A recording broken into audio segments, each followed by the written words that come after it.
자녀와 끊임없이 소통하며 나눈 글들. 자녀를 사랑합니까? 좋아합니까? 16번째 시간. 아들의 행복론. 지난 금요일 아침 미국에 살고 있는 아들의 전화를 받았다. 박사 공부를 할 때는 전화가 뜸하던 아들이 직장에 취직하고부터는 자주 전화를 한다.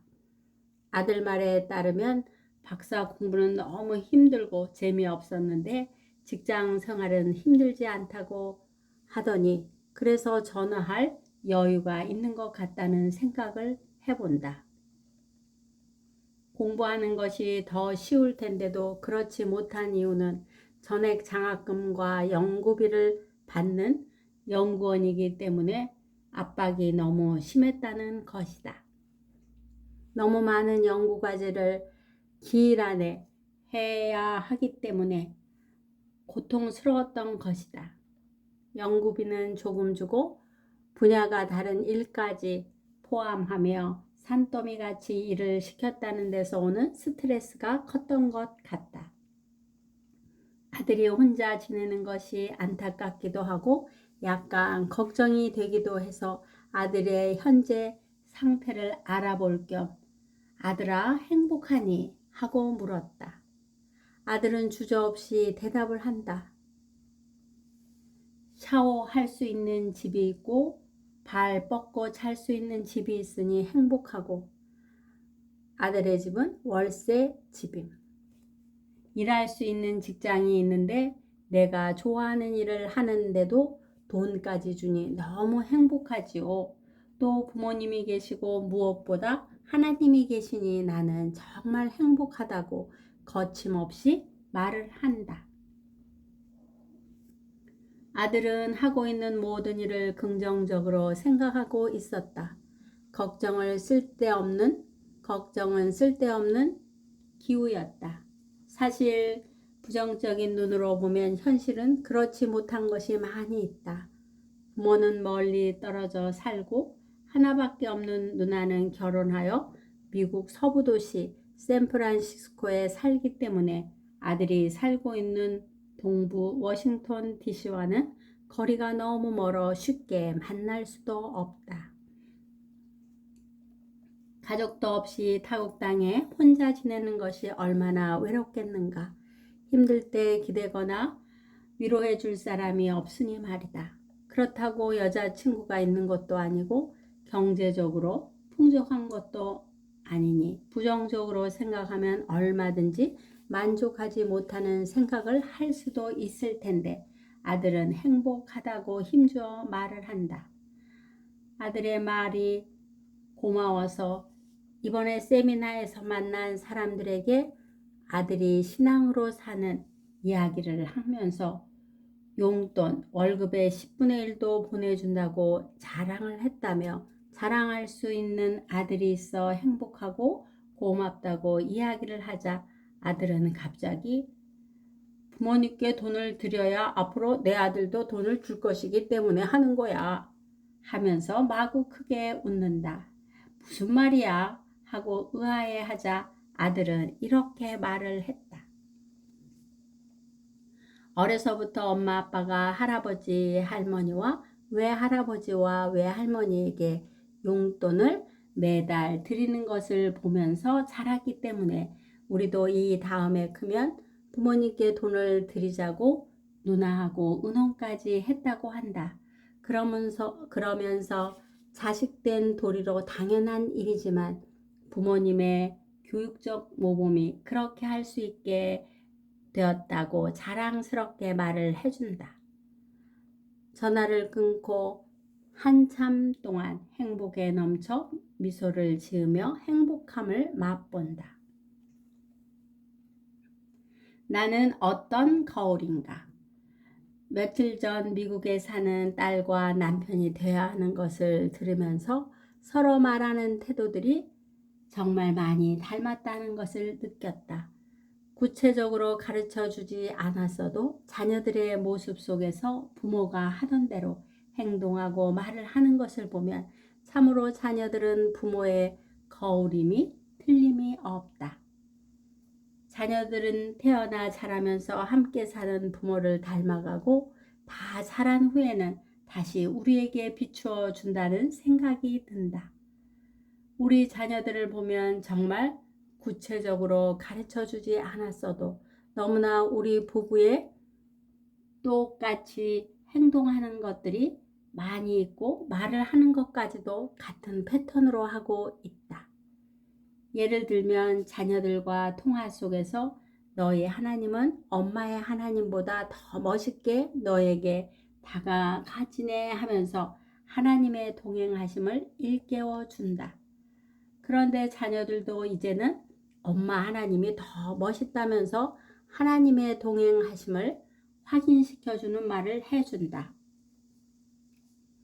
또 어릴 때부터 자녀들에게 학교 가기 전에 손을 꼭 잡고 기도하는 일을 다 잘한 후 부모의 품을 떠나기 전까지 아침마다 해 주었는데 딸은 자기 자녀와 남편에게 똑같이 기도하는 모습을 보여주고 있고 아들 또한 전화 통화 가운데 신이 나서 누구누구의 손을 꼭 잡고 기도해 주었다는 이야기들을 전해줄 때 참으로 감사한 마음이 든다.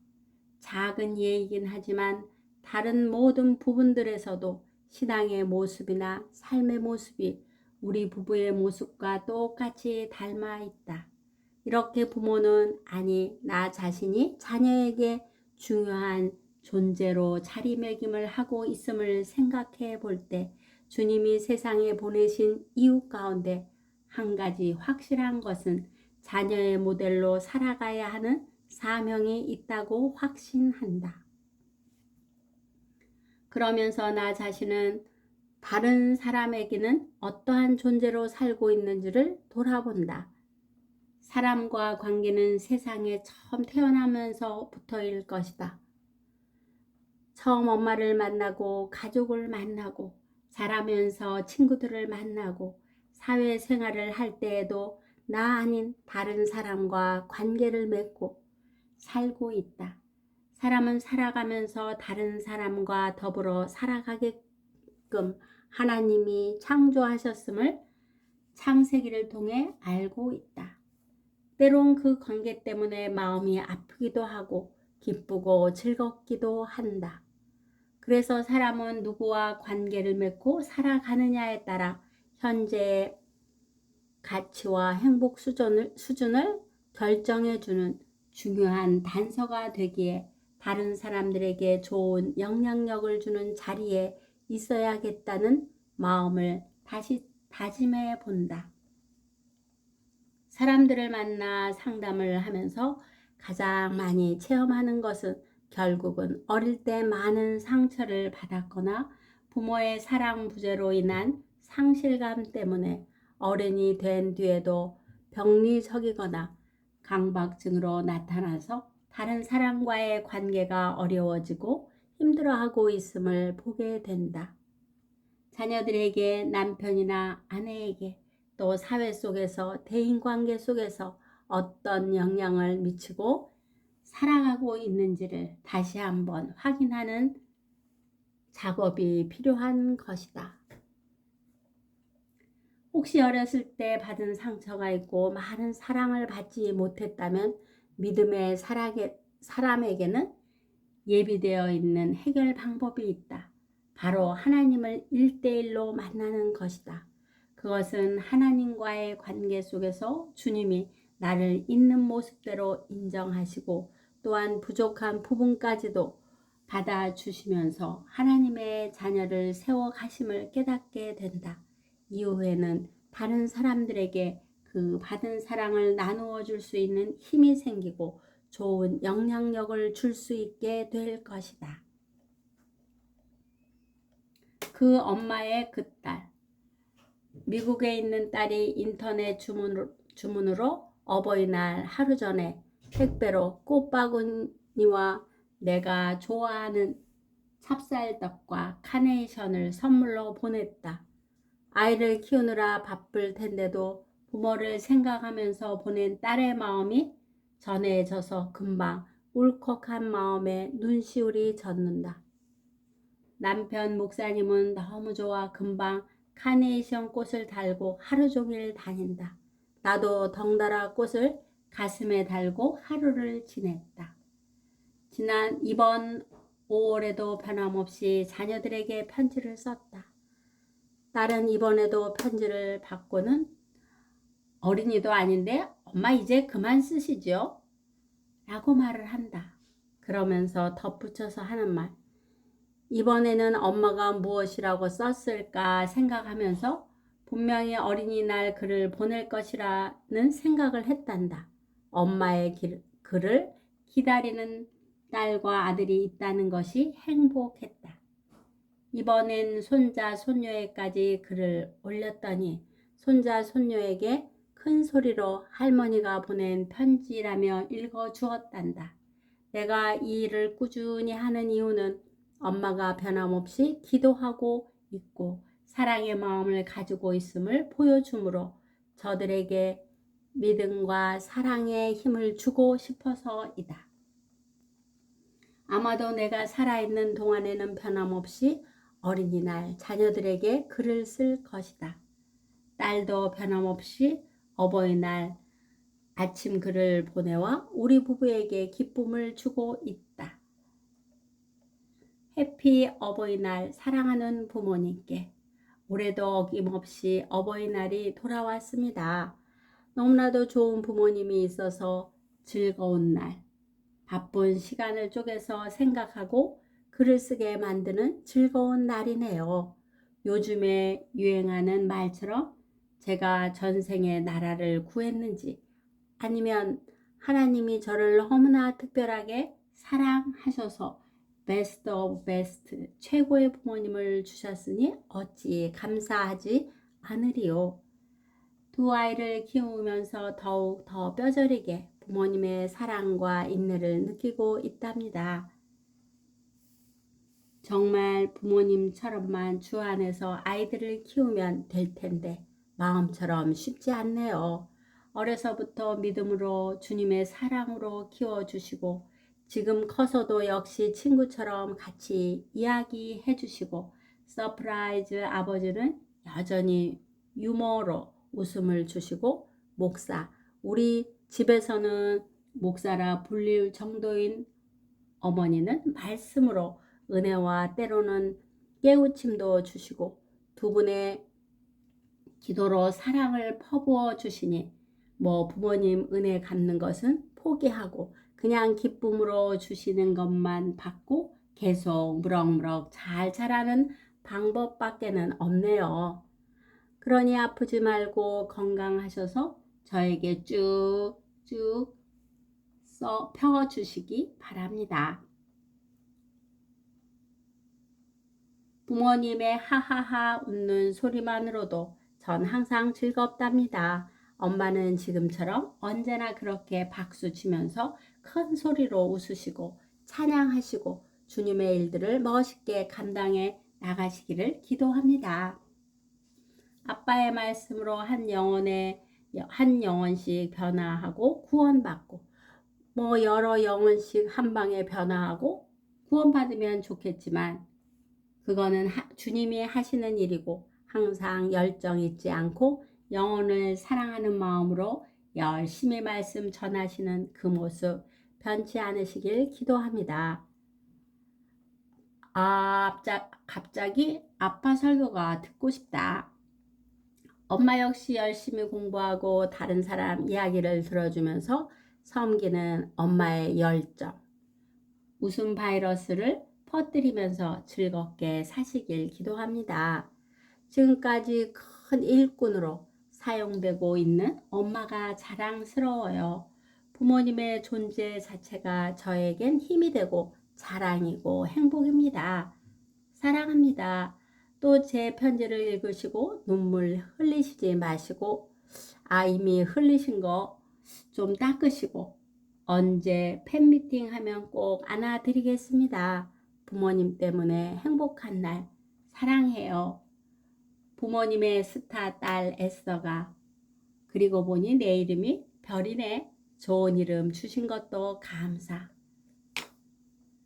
사랑하는 에스더 딸의 가정은 올해 더욱 좋은 소식을 주어 이제는 주님의 은혜로 사회가 공부 다 마치고 직장도 허락하시고 안정된 삶을 할 수 있게 되어 부모님께 먼저 영광을 돌리며 그저 손자 손녀를 조금이라도 돌보아주지 못하는 먼 거리에 있는 것이 아쉬운 마음이야.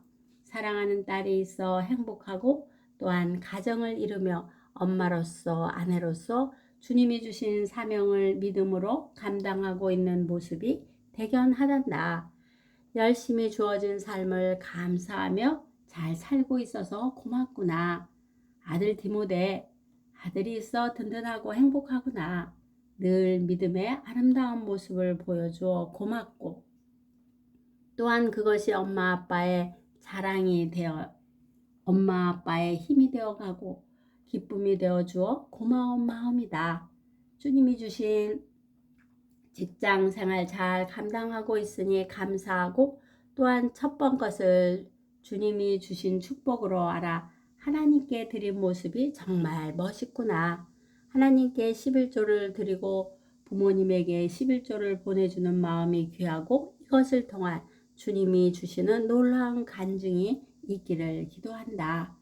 엄마는 그냥 세월이 많이 지나서 무엇이 되라고 하기보다는 지금처럼 주님을 사랑하고 주어진 일에 감사하고 주님께 받은 사랑 지금처럼 나누어주는 삶을 사는 것이 변함이 없길 바라는 마음이야.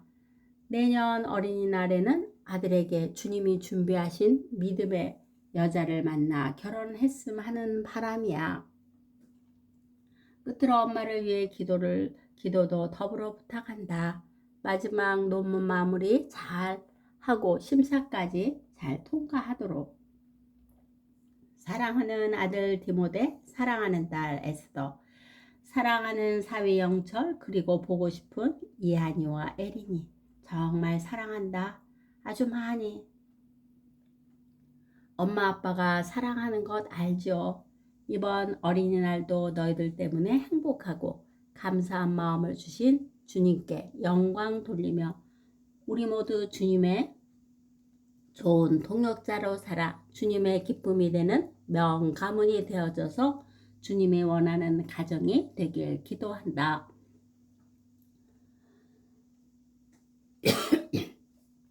너희들의 영원한 기도의 후원자, 지지자, 열렬한 팬인 엄마가 사랑하는 이한이, 에린이, 이든이에게 오늘은 어린이날이네. 할머니가 진심으로 축하하며 축복해요. 하나님께서 이 땅에 보내신 귀한 선물이 바로 이한이, 에린이에요. 할머니가 자주 만나보고 싶은데 너무 멀리 있어서 아쉽네요. 자녀와 끊임없이 소통하며 나눈 글들 다음에 이어집니다.